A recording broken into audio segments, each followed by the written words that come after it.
Now you've gotten a lot of mainstream media interviews. Did you ever expect that? I am still trying to wrap my head around it because to me, I'm just like, well, I'm just an ordinary girl drinking hot water. For me, since I was a little girl, I always recognized Chinese culture to be something like very beautiful and something very beneficial that brought me a lot of joy. I always thought that joy was worth sharing. I experienced and was able to learn a lot of Chinese culture through my mom. I'm kind of thinking like, oh, if you know all about these benefits now, you pass that down to your kids. Like, see, this is like the generational culture sharing. Yes, and it is, and it's happening because my girls are always up under me and following everything that I do. So they're like, "Mom, I like hot water.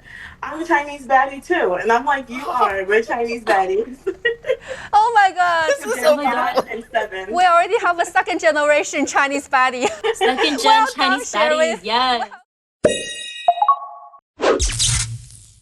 Welcome to the China Popcast, where we unpack culture and social trends popping in today's China and maybe even the world. In this episode, we are talking about the viral trends of becoming Chinese and Chinamaxxing. Amazing. Hello, guys. This is Lucy and Wendyl again. And Wendyl, we are going to start today's show by showing everyone a video. 你今天是不是又喝冰水了？我叫你喝热水，热水，你喝冰的。Not very Chinese of you, I gotta say. Oh my gosh, Wendyl, I have to tell you. She's so strict. Yes, she gives me PTSD. It reminds me of my mom. Have you finished your homework? That's not very Chinese of you. Yeah, I feel like she's checking up on us. So with this video, we are officially talking about becoming Chinese or Chinese baddie today. What have you heard so far about becoming Chinese or Chinese baddie? It wasn't something I noticed until people started posting these videos on TikTok and drinking hot water and wearing slippers, and then thousands and thousands and thousands of people were drinking hot water and wearing slippers. Yes. And saying that they've become Chinese. Yeah, like today I'm Chinese, and there are people who are saying, "Oh, I'm new. I'm a new Chinese. Am I doing this? Am I doing this correctly?" And it's just so funny. From what I've noticed, I think there's a timeline of how this came about. We were here last year Yes. when American streamer iShowSpeed had come on this tour to China, and he was wearing northeastern flower suits and walking on, doing backflips on the Great Wall, and he was everywhere. So it looks like this specific wave of Chinese culture interest had started being sparked around then, March 2025, about a year ago. For me, I think it started, or it had a spark from the time of TikTok refugees. Right, when people were moving from TikTok to To Red, yes. Note, yeah. That was early last year, I think, when there were some problems with TikTok in the US, and people are migrating to Red, a Chinese social media app. And I think a lot of people start to discover that in Chinese social media, there are so many interesting things. And then there's also Lan Lao, the Chinese rapper, who's taking over TikTok. Everybody's using his soundtrack. I think there were some phrases that had popped up that people were saying, this is, you met me at a very Chinese point in my life, so that had come up, and now that's being used in language generally. You've met me in a very Chinese point in my life. And later on there was someone saying, is anyone feeling Chinese lately? So this is, it's become a bit of a broader adjective to describe yourself as Chinese. Yeah, and I felt like this just sort of boomed during the end of last year, but you could sort of see some signs of how in social media people are starting to pay more attention to China, or at least the Chinese way of living. And so it became a bit of a sub-thread within TikTok, where this community of people had built some cultural sharing around their, let's say, 30-day journey with hot water, and going slipper shopping, and showing everyone how they're doing Chinese things, like celebrating Chinese New Year. This past celebration of the Year of the Horse was a particular big spark for becoming Chinese and Chinamaxxing, because people were sharing content about wearing red and how they're going to celebrate the holiday, which some people had never celebrated before. Yes, People. But Wendyl, let me ask you, what was your first reaction when you hear that becoming Chinese is becoming viral or mainstream now? In some ways, it didn't surprise me that people would be interested in some of the techniques and habits, because I've already felt that many of those things were beneficial for your life anyway. It does also remind me of the way the internet works, and that people like new things, because for some people this was a new thing. Whenever there's a new trend, it brings in a lot of new users or followers, and it helps the platform become bigger. But for this one, though, it's also a trend where people are fascinating towards a country or a culture, because all the other trends I've seen were sort of slow living or like clean girl, clean fit, which is a little different. Right. So I guess some people have called this like the first sort of like nation kind of Nation-specific trend. Nation-specific trend on TikTok. Yeah. Yeah. So Sherry Zhu's video have amassed around 20 million views, which is huge. It's definitely mainstream. And also we've heard that Google search has spiked on TCM products. So this trend has helped people wanting to sort of buy more or purchase some wellness, Chinese wellness products, which is also not surprising, but it's definitely a peaking trend. When I heard becoming Chinese is trending, I felt like, oh, because to me, I've been trying to promote Chinese culture for very long. And for me also, I've always known that it is especially the wellness side, it's something that is so beneficial and so wholesome, holistic. So my first reaction is, how come you guys just realize it? We've been doing it for so long. Come on, guys. I've been at this for a while. Why is it now a fad? Yes, yes. But then my emotion changed towards being more happy, because I'm proud of my culture, and I'm just so happy to see people finally recognizing it. It's finally getting the recognition it deserves. I mean, I suppose one of the sort of like the benefits for me, you know, is that I'm a foreigner in China, and so when I'm sort of leaning into Chinese culture, it's not seen as cultural appropriation. It's kind of, I feel like it's more of an invitation that you know, I'm here, so I might as well try these things, you know. I also run a TikTok, and I always got people asking me, if I want to wear hanfu, are you offended? I was like, no, definitely I'm not offended. I'm so happy that you will be trying this, but I know that in some society, if you try another culture's outfit, it will be met with a side eye. So I feel like it is a little unfortunate. I guess I can say on behalf of most Chinese people that if you wear hanfu, no one will be offended, as long as you do it in a respectful way. We have Sherry Zhu on the show today. She's apparently just arrived in China for a visit, and she'll be posting content from that, and she will join us on the show. So, cousin Sherry, or Sherry Zhu, joins us on China Popcast today. With over 740,000 followers on TikTok, Sherry's tagline is, "Chinese baddie is drinking hot water." She's been guiding people on their becoming Chinese journeys, sharing about what it takes to be a Chinese baddie, and shaping this ongoing trend. Welcome, Sherry. Welcome, cousin. So let me kick this off. I want to ask you, your videos are all very creative and they're so fun to watch. And sometimes you're also a little strict. So how you came up with this idea of becoming Chinese? Or how did this idea come to you, and how did it guide you to create your videos? Honestly, for me, all of my videos are filmed very spontaneously. So the idea really began just when I was like sitting in my apartment, and like creating TikToks was always something that I've done like in the summer and stuff. And that sort of like continued into the winter when I posted my first like becoming Chinese video, I would say. And at that time, quite honestly, it was just sort of, I was just sharing the humor that I share with my friends. Like when my non-Chinese friends, they come over to my house and they're wearing house slippers, if they're drinking hot water, I would sort of like joke and be like, wow, this is very Chinese of you. Like, you are a Chinese baddie. Like, that you are so Chinese. I feel like sharing that humor, maybe it was something subconscious. I think I was just sort of like doing it out of the sheer love for my culture, but also just to, be spontaneous and have fun on TikTok. Amazing. I can totally relate to that because I used to live overseas as a Chinese baddie and I invite my friends to come and make dumplings because I want to eat dumplings, so better ask people make them for me. So they're becoming Chinese with me as well. Have you ever expected the lifespan of this trend being so long? Because it started before Spring Festival and now you've gotten a lot of mainstream media interviews.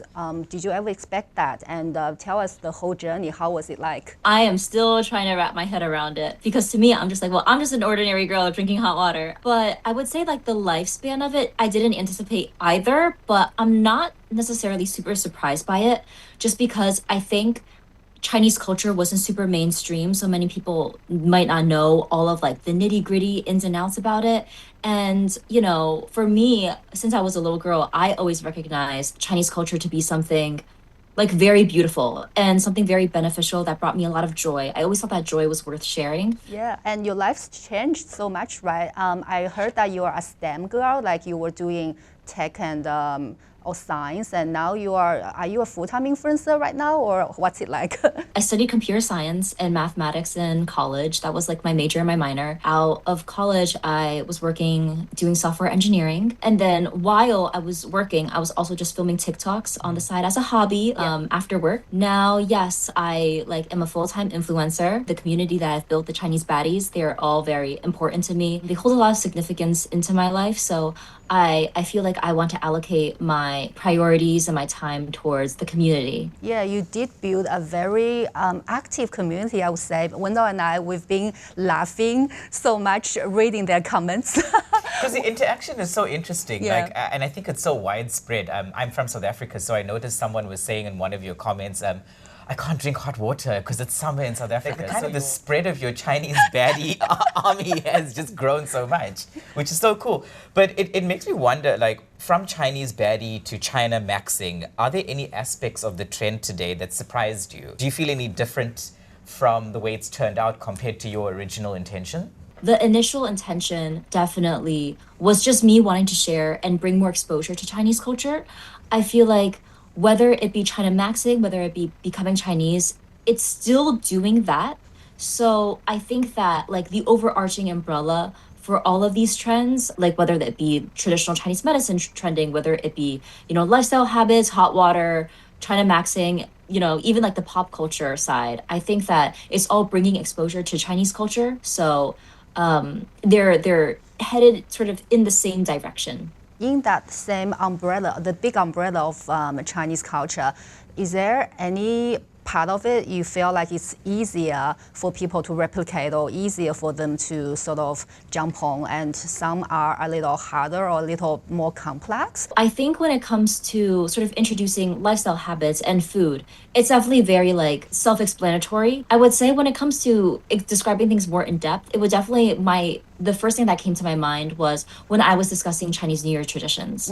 Because I feel like when it comes to choosing an auspicious number for the amount that you want to give in the red envelope, whether it be sort of the significance of the food that you eat, that sort of the customs traditions, I think I go a little bit more in depth. I first give a brief overview about what it is that we do, and then why do we do it. So I think sort of that way, explaining it logically would help people understand a little bit more. Yeah, amazing. Are you sort of guided by some of the followers' feedback as well? Are people sliding into your DMs and asking more complex questions, or how are you guided by them and form your later content, I guess? I love this question so much because one of the reasons why that I am still creating content and what really motivates me to keep going is obviously the positive feedback that I've been getting from my audience. And I am guided both by the comments and also the DMs. For example, when I was explaining sort of auspicious numbers to give in the red envelopes, that idea actually came from a DM that a mother-in-law gave me. She was just an American mother-in-law, non-Chinese whatsoever, no Chinese background. And she told me, she said her daughter-in-law is from China, not even an American-born Chinese like me. She's a Chinese girl. Yeah. And she's like, you know, she's about to give birth, they're pregnant, like they're expecting, she knows relatively that the elders do give the red envelope to the children, but she doesn't know what amount. I also created that video in case there were other mother-in-laws or other parents that want to participate in the red envelope tradition. So I thought that was really, really beautiful. You know, other comments or DMs that I have gotten and received were from adoptees, like Chinese adoptees that are living in the US. I sort of am also motivated to introduce more of the cultural, the food, the traditions also, because, you know, if it helps like a Chinese adoptee or someone that doesn't, even like a ABC that isn't very connected or living in a strong, prominent Chinese community, like it's all more the motivation for me. So I just wanted to check, so, you know, with all this constant feedback that you're getting and all these responses, are you seeing a shift at all happening in attitudes towards Chinese culture where you are? I think that there is more of a curiosity. I think people definitely want to learn more about it. I think people now have a deeper appreciation of just, you know, like what traditional Chinese medicine really is, because this is a practice that has been established for thousands and thousands of years. And I think that there are also more people that want to go travel to China. You know, people in my comments have said that they're traveling to Xi'an because they saw that I like went to Xi'an, and so they're very, very encouraged to also just want to explore China now. Wow, I love it so much because, like you said, a culture is intertwined to every aspect of life. It can go to what are the lucky number to give the red envelope. It can go to your travel habits, and it's like every part of your life combined is a culture. So I feel like I'm very happy for you that you are introducing Chinese culture, and this is like a content goldmine because there's so many different aspects you can take inspiration and make a TikTok of. So on that note, we want to ask, we can see now you're in China, and we always give guests an opportunity to talk about their future projects on this show. So are you doing any interesting projects relating to this trend Chinamaxxing in the future, or what are your other interesting projects that you want to introduce to us? Future projects, like in terms of the short term, is definitely sort of this China trip. Just allow my audience to also see China through my eyes, and experience China with me. That is something that filming these TikToks in China right now is something that I want to do, because I don't want to like really mislead anyone. I just kind of want to film what China is authentically to me. And I think filming longer form content, also sharing my experience as a Chinese American, I would say like it is meaningful to me, so that way the audience also knows sort of like my story, get to connect with me a little bit more. But I will say, like, I just want to preface this by saying like everyone experiences culture so differently. Yep. No two people experience culture the same. I don't know whether it's a nice surprise for you, but we do have someone who are here waiting in the waiting room in Zoom. And before that, we want to ask you a last question. Do you feel like this trend is so viral right now because it's more of a curiosity towards China? Or do you feel like it's more young people just want to look for a way to slow down? Well, here's the thing, like my audience isn't just Gen Z. There is a deep cultural appreciation, just because I always know that in my comments, they're always asking more questions and more deep questions. Like, why do you do this? Or like, how do I sort of navigate this in a more Chinese way? Like they want to learn more about like Chinese culture and Chinese thinking. When it comes to sort of like Gen Z being perhaps a little overstimulated, I would say just everybody, not just Gen Z, but everybody, at least the ones in my audience, recognizes that Chinese traditional medicine and Chinese living is very, very healthy, and there are a lot of benefits to it. So I think that that's why it's really, really popular right now. Yeah, you're right. The whole world is going back to sort of like a more, or trying to. Right. Yeah. I mean, the sense of almost stimulating has got people looking for relatable ways of slowing down and taking care of themselves. So that's why I think a lot of your content has been so relatable. Sherry, say hi to Sade. Sade, say hi to Sherry. Oh my goodness, hey! Oh my Hey, gosh, you're Sherry. wearing red. Yeah. Red is your color. Sade is a TikToker who turned Chinese, a mum of two from New York, and she documented her journey, especially while drinking hot water for over a month. I just found out from my cousin Sherry that I'm officially Chinese. And they got a lot of rules. It's real strict over here. And one of them is to start your day with a cup of hot water. So here's to day one being Chinese. That's the video that started it all with Sade. So Sherry, what did you think of that video? I've seen that video. I have never been more proud. I've never been more proud because you know what? It is very difficult to get someone to change their lifestyle habits. It's not popular to drink hot water in the West whatsoever. So for someone to like really commit to drinking hot water, I am so proud as cousin Sherry. So proud. So proud. So guys, well, you have about 4 to 5 minutes between the two of you. Oh, and also a question we both want to ask We're is, dying to know. Ready? Do you get the Chinese baddie stamp of approval. Of course, look at her decked out in red. She looks so good. This is our true Chinese baddie over here. First of all, I would say thank you because I really just came across your video one day. It was the first of the year. And you were like, if you're seeing this, it's a Chinese time of your life. This is what you need to do. And right before I saw your video, I said, this year I'm going to be more consistent with my health and with my content. I literally just said that. And I'm just scrolling on TikTok like everybody else. And I see your video. And I was like, you know what? This is the first thing that I'm going to do. I literally just said that I'm going to be more consistent. I'm going to take charge and be intentional. And then I saw your video and I felt like it was a sign. So because of you, I started to drink the hot water. I started to post my content every day. And I've seen the benefits both health-wise and content-wise. Oh my goodness. It really is so meaningful that you said that. It also just brings me so much happiness because I definitely feel like culture sharing is so beautiful. This is what I always wanted. I always wanted to share Chinese culture with the community. I'm so happy that you, who's someone that's non-Chinese, could really, really like get to experience even something like so small as like drinking hot water. I enjoyed it as well. And I'm still doing it. Like I said, I'm not posting every day, but I'm still drinking hot water, keeping my slippers on, wearing my red, and just trying to be intentional. Do you notice anything about your health specifically that has improved since like you drank hot water, became a Chinese baddie? Oh, absolutely. First of all, just with the skin, as you have already commented on, my skin has cleared up. I have a lot more energy. And with me having 2 small kids, I need the energy. I experienced and was able to learn a lot of Chinese culture through my mom. I'm kind of thinking like, oh, if you know all about these benefits now, you pass that down to your kids. Like, see, this is like the generational culture sharing. Yes, and it is, and it's happening because my girls are always up under me and following everything that I do. So they're like, Mom, I like hot water. I'm a Chinese baddie too. And I'm like, you are. We're Chinese baddies. Oh my God. This is so God. And 7. We already have a second generation Chinese baddie. Second gen Well done, Chinese Sherry. baddies, yes. So Sherry, thank you so much for your time. We look forward to have you again and again on our show. Thank you so much. It was lovely meeting all of you. Thank you so much. Yes. Thank you. Enjoy your time in China. Thank you, Bye. Sherry. Bye, Sherry. Sade, we have so many questions for you.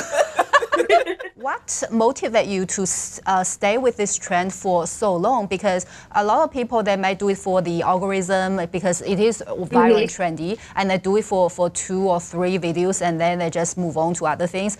How did you stay so long with this content? I actually started to see the results that Sherry said that you will get. I started to feel more energetic. I started to see my skin clearing, and I just started to feel good. So I said, you know, if this is bringing positive effects, then why not continue on and continue to help myself and promote it for anyone else that might want to join. Sade, we just want to get a little into some of the other aspects of Chinese culture that you might be intrigued by now. You know, it could be Chinese TV shows or learning Chinese as a language. What's up in further explorations of the culture? La boo boo. La boo boo. First of all, my daughter is begging for a labubu, so I do have to get her one. Because she's in 2nd grade and everybody has them. They're clipping them to their book bags. But actually, it's funny because I'm interested in both of the things that you named. I really do want to learn Chinese. I actually always have. But, you know, you kind of just put things on the back burner. But now with me kind of being reintroduced to the culture, I really do have a urgency and a real want to learn the language and to visit one day. And I actually did start a C drama on, I believe it's on Netflix. It's perfect for when, I finally have like a break and I can put it on, put my feet up, drink some hot water, and kind of just relax while my girls are taking a nap or something. Is there any thing in this whole Chinese wellness practice that you are already doing naturally as part of your culture growing up? Actually, yeah, I have noticed that there are a lot of overlapping Yeah. similarities, especially with like the shoes. We definitely leave our shoes at the door, or you put them up and you put on some slippers or some socks as soon as you walk in the house. You want to keep your feet covered. So I was raised on that, and I was raised on drinking warm water if I wasn't feeling good. For me, it wasn't a regular practice on just every day drinking a cup of warm water in the morning or at some time during the day. So that for me was new. Some of the media seem to think that this is more about how people are seeing their lives rather than their actual fascination towards China. So I want to ask you, as someone who is deep in this trend, living in the US, do you think the booming of Chinamaxxing, is it just about a curiosity towards Chinese culture? Do you think it's something that runs even deeper? A little bit of both. Okay. Right now, we're living in a society where if anything is trending, people are going to want to jump on board. They're going to want to try it. They're going to want to support and see if they like it or not and continue, get some content, get some views. But there are a lot of crazy things going on in the world. So I think that if you can redirect and maybe refocus on something that's a little more positive, that's bringing joy into your life, that's bringing new information into your life, and a sense of community, because everyone that's joining the trends, we're commenting up under each other's posts, we're supporting each other, we're pushing each other out. So you're getting a little bit of, like I said, some positive energy in such a dark time right now. Yeah, I love it. It is Chinese baddie solidarity or Chinese baddie united. It is, and Yes. and Sade's profile particularly, you also seem to have like a community rallying behind you and commenting on your journey. How are you feeling about the interaction that you're having with people from different cultures on this journey? Honestly, I love it. It really surprised me. First of all, to be getting so much love and support from people that I don't know, with being such a new influencer and new content creator.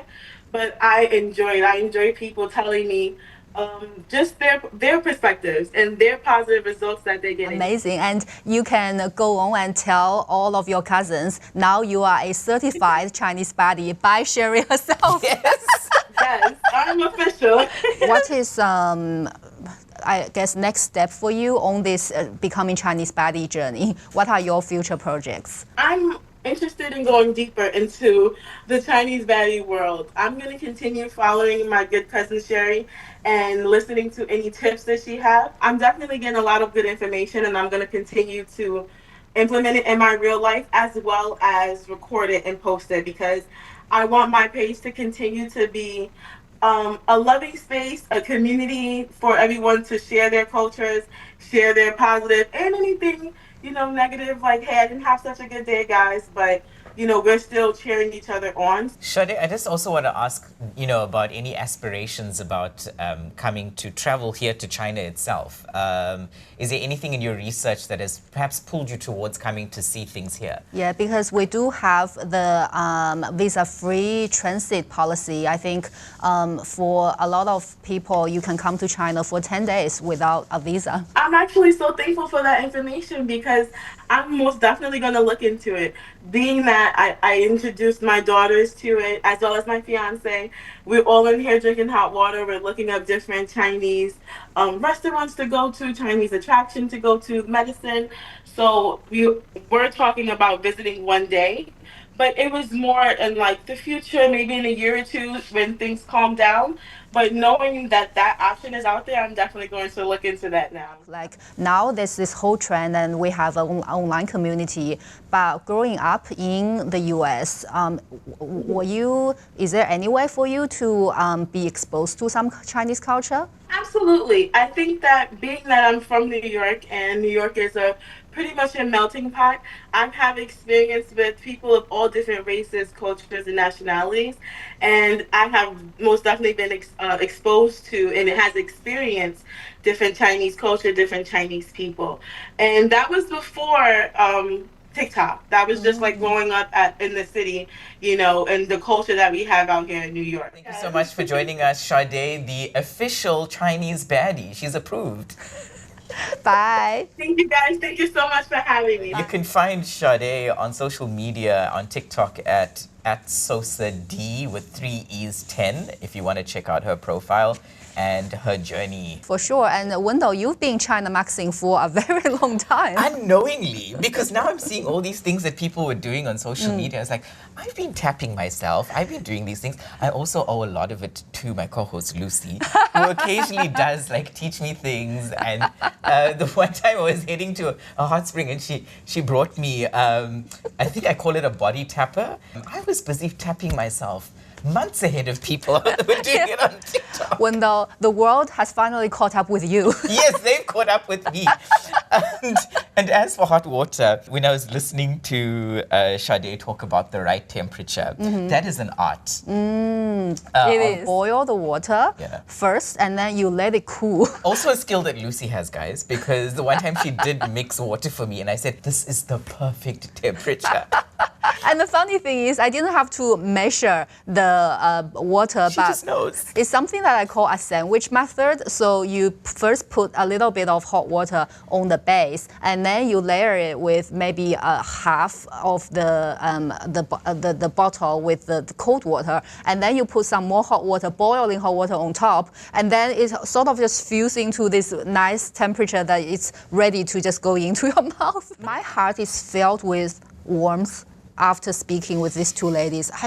I'm so happy. The cultural sharing was amazing, and the effects of it, and like the way they just sort of like bonded in that moment was very beautiful. So happy to see Sherry so confident going on as sort of like a Chinese culture ambassador, and very much looking forward to what she will bring to us next. And also with Sade, it's just so sweet how she's doing more things deeper into the Chinese culture, and she's already starting the C-drama. And I'm so happy that we got to be the first to tell her about the visa-free policy. Right, which, will maybe lead to her and the family coming to visit us at some point, which should be quite fun for everyone. Yeah. And for their China-maxxing journey by then. I'm For sure, sure. They'll feel like China-maxxers by then, if not already. And one thing that really sort of moved me was what Sade said, that we have a lot of pressure in our day-to-day life, but this Chinese baddie space is a positive space. Yes. And it's really, from my experience doom scrolling online, having a positive space is very precious in this online space. Yeah. And sort of like they just lift each other up, and they are helping each other get more healthy. And also in Chinese culture, in any culture, I guess, the body is the root because the body is the temple of your thoughts, for everything. So they're helping each other, caring for each other. That's something that really stood out for me, the positivity. She was finding positivity, and that's something that I was told as well about, my Chinese habits. Like someone commented to me once, actually someone I work with over here said, yes, you're so positive, you're so Chinese, So, you're always in a Chinese time of your life. Lucy, I think I was in a Chinese time of my life for a while now. Yeah, before everyone else. Before everyone else. Yeah, and for both of them, it doesn't look like the journey is over. No. They don't seem to think that this trend is done, or that it's just a trend. It looks like Sherry's on a journey in China that's just going to continue to give her more content and more to work with in terms of her guiding other people and her followers. And Sade, wow, from TCM doctors to wanting to come here, to teaching her to try different herbs. Yeah, there's more on the way for both of them. Yeah, for sure. And also, I like the element she mentioned about it's a nice escape. And even though we are a China podcast, we we are promoting Chinese culture, but we also hope that all our listeners have a happy mind and a healthy body. So whatever healthy escape you can find, just go ahead, right? Yeah, so let's see where this goes. Let's see what's next for Chinamaxxing, how the world and its social media users and all these people around the world take this to the next level. Because it started off as just becoming Chinese, and it's become then Chinese baddie, then Chinamaxxing. Who knows what it'll be next? Like turbo Chinese, let's see. For sure. So guys, remember you can share, like, and subscribe and comment on our podcast, and also let us know if there's anything that you want us to cover in the future, and also follow Sherry and Sade's journey. Cool. So thank you for joining us on the China Podcast, where we unpack culture and social trends popping in today's China and maybe even the world. And we hope that you really enjoyed today's podcast as much as we did. Thank you so much. Bye. See you next time. Bye-bye. Bye-bye.